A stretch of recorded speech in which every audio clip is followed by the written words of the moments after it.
Hello everyone and welcome back to another AFK journey video. So we just got a massive drop of the new season preview trailer. In this there's a lot to break down. I'm gonna be making this video dedicated to INDRIS because they do reveal his skills and I want to take a look at this and try to evaluate where is he gonna be good, if anywhere at all. Okay, so here you have INDRIS, the S level wilder marksman. Let's get into it. Ninebreaker. As the captain of the South Thorin Guard, he is steadfast in his duties and shows a deep compassion for those around him. INDRIS is a wilder marksman, adept at identifying enemy weaknesses and delivering precise, lethal strikes in battle. Let's dive deeper into his details. All set. I await your command. Range of 15.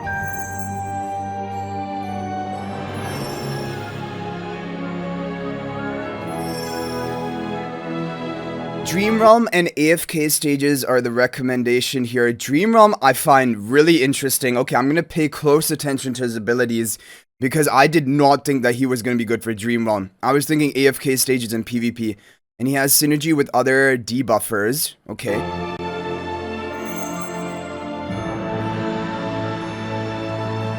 Buff block.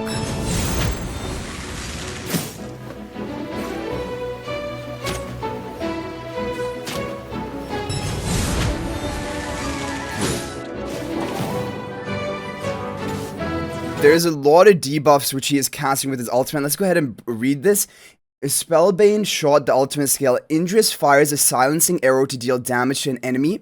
It resets the target's stats to their initial values from the start of the battle. So this can remove, for example, buffs, for example, even like Lily May's growth stack during the battle, or Harak's Devour. After he kills enemies, he gets attack and stat increases. This is going to reset it back to the start of battle stats, and it will prevent them from increasing for a period of time. The shot also reduces the target's physical and magical defense, as you can see the debuffs applied here to the Smoky for the rest of the battle. Oh, it's a permanent debuff. The reduction is unstackable, so you don't only have to cast this one time, then you get your maximum debuff onto the opponent. When INDRIS fires a silencing arrow at a target with exposed weakness, he deals extra true damage equal to a portion of the target's maximum health. I guess that is the reason they're thinking he could be good for Dream Realm. However, usually this is always going to be capped at like a percentage of someone's attack. So we don't know what is going to be that attack cap. If it's a really high multiplier, potentially it could even be useful for Dream Realm. It does also have that physical and magical defense reduction. I think for early game players and maybe even for pre-endless Dream Realm bosses, there could be some applications there. This is very interesting. I don't know what exposed weakness means. I don't know if that's another ability that he casts or if it is another debuff from any other ally. Let's go ahead and keep watching his skills.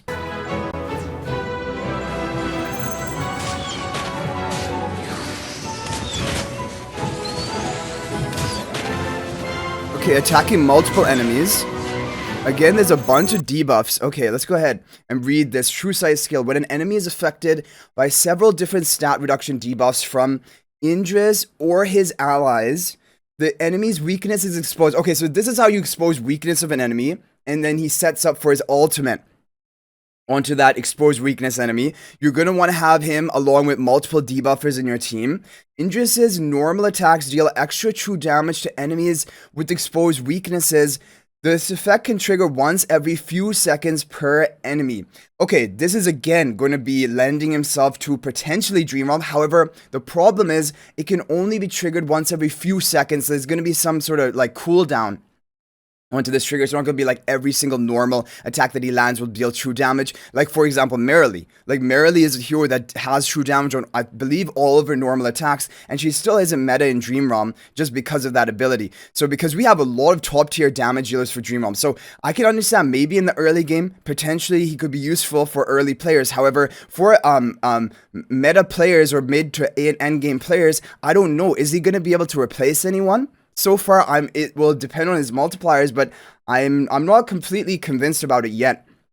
This effect can trigger once every few seconds per enemy. In addition, INDRIS's normal attack fires multiple arrows. So, okay, each arrow targets different enemies, prioritizing enemies with exposed weaknesses. If all arrows hit the same target, each arrow after the first deals reduced damage. So this is also interesting. He has AoE on his normal attack, when enemies have exposed weakness. And this is like why I guess he's going to be good for AFK stages, but I think even for PvP he's probably going to be good. But for boss content, when there's usually only one enemy target, I don't think this is going to be as good, but we'll have to see the multipliers, of course. But yeah, I mean, he has true damage already in the two skills that we've seen so far. Both of them had true damage on them. But it will depend on the multipliers to know if it will actually be enough.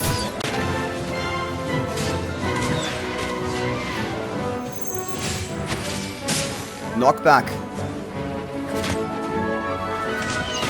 That was a pretty long immobilization. It felt like it was 4 to 5 second immobilization. So nearby enemies will be knocked back by Arcane Binding skill of INDRIS, and then he will cast a binding spell on the nearest one, dealing damage and immobilizing them. However, because he's a ranged hero, I think generally speaking, even in AFK stages, for example, probably no one is getting close to him. So it's probably not going to trigger. And in boss content, the boss is far away, and of course, you cannot knock back a boss, you cannot bind the boss, and so like I don't think overall, I mean, it's interesting. However, I guess the thing is that for AFK stages, even if there's no nearby enemy, he's probably still going to cast a binding spell on one of the enemy targets, and it seems like a pretty decent duration of the immobilization. So there's the advantage of that. But yeah, I think the knockback would be hard to trigger, especially because his range is so long, and you're going to have front line to tank the enemies, that they're probably not going to get into your back line. But for PvP, potentially this could be interesting, knockback enemies who are trying to assassinate the INDRIS.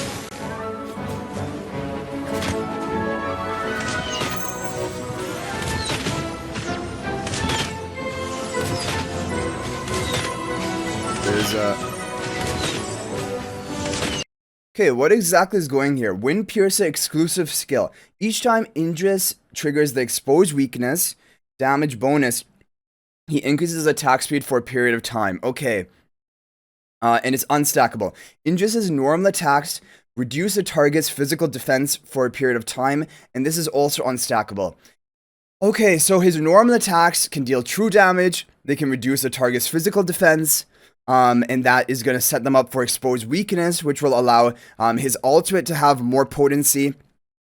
And also, of course, if you have a physical damage team, they're all going to be hitting harder, along with INDRIS, and his attack speed will be boosted when he triggers exposed weakness onto the enemy. I think that thing on top, if we look back here, this clock-like thing on top of Smokey's head, I think that shows like the duration of the attack speed boost for INDRIS. Maybe? Yeah, and now it's going again, so now he has attack speed boost. Okay, now we have the Hero Spotlight recap. With the True Sight skill, INDRIS fires multiple arrows with his normal attacks, each dealing separate damage and reducing the target's physical defense. Yeah, we saw this with his exclusive skill upgrade, dealing true damage if the opponent has exposed weakness applied to them, I believe.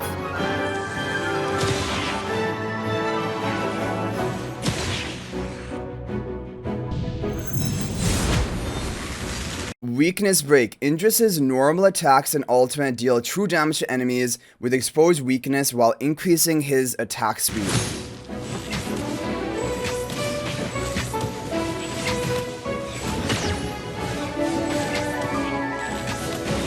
He'll have to be in a physical team. Stats reset is really interesting. But like, the thing is, this cannot apply onto bosses, because I think bosses don't boost their stats. So this is mainly going to be for like, honestly, PvP, when heroes are getting stat increases, or maybe some AFK stages where the enemies get the stat increases. INDRIS's silencing arrow resets the target stats to their initial values from the start of the battle and prevents them from increasing for a period of time. The shot also reduces the target's physical and magical defense for the rest of battle. That is also interesting. Basically, his normal attacks can reduce defense, his ultimate can reduce defense. This one even reduces magical defense, right? But his normal attack was only physical defense. Yeah, normal attack is only going to be physical defense, but his ultimate is going to be even magical defense reduction. Because, like, if you want to bring him in Dream Realm, I would think Shamira has, like, now become a top tier damage dealer, especially for early game. So like you would want to like have them to have synergy together, but INDRIS is more specialized for physical damage deals, like maybe with Lenya or something. INDRIS can knock back nearby enemies and immobilize a single enemy. But like I said, I think it will be unlikely for him to trigger the knockback, but definitely probably can trigger the immobilize. Team synergy. Okay, who is this enemy we're fighting? Is he like a story battle?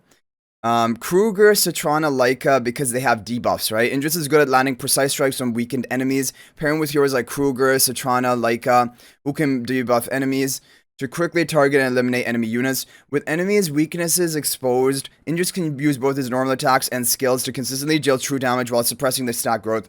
I think definitely for like an early game account, Kruger, INDRIS, they have great synergy, and both can probably potentially be good for Dream Realm. For AFK stages, I mean, INDRIS is in the best faction for AFK stages. You're going to be running Iron Almas. You can throw in INDRIS as the third hero, for example. And he has more debuffs. That's going to increase your damage output. But really, to take advantage of all of his debuffs, you would want more physical damage dealers. And for AFK stages, usually his magical damage dealers, which are used most of the time, like Tassi, you have Bonnie. But Faramore is used a lot now, and I believe he's physical, but he also deals primarily true damage. Okay.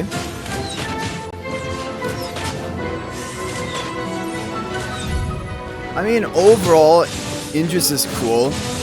There's no question about that. The only kind of question in my mind is he going to be good enough to become meta anywhere compared to the top options we already have? That is going to be the deciding factor for a lot of players.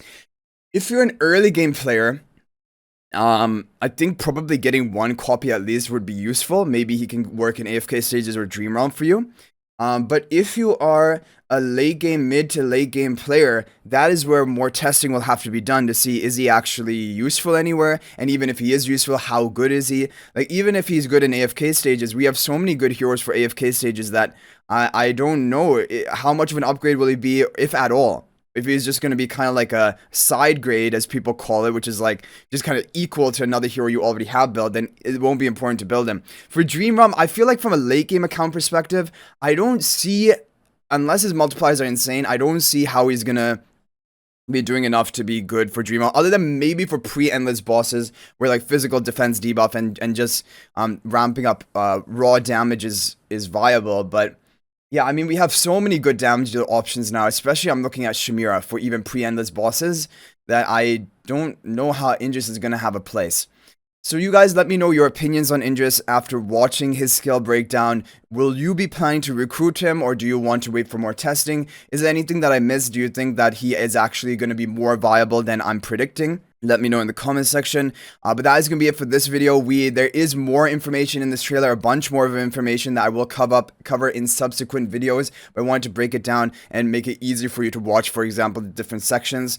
But thank you guys for watching. If you're not already subscribed to our YouTube channel, please smash that subscribe button. Also, feel free to join my AFK Journey Discord server. There's a link to that in the description of this video. And finally, if you're thinking about making a purchase on the Farlight official store for AFK Journey, please use my affiliate link. There's a link to that in the description of this video and as a pinned comment. And if you use that link at no extra cost to you, you'll support me and also get 5% bonus Dragon Crystals, because that's how the Farlight store works. But thanks for watching. I'll hopefully see you in the next video. And until then, everyone, peace out for now.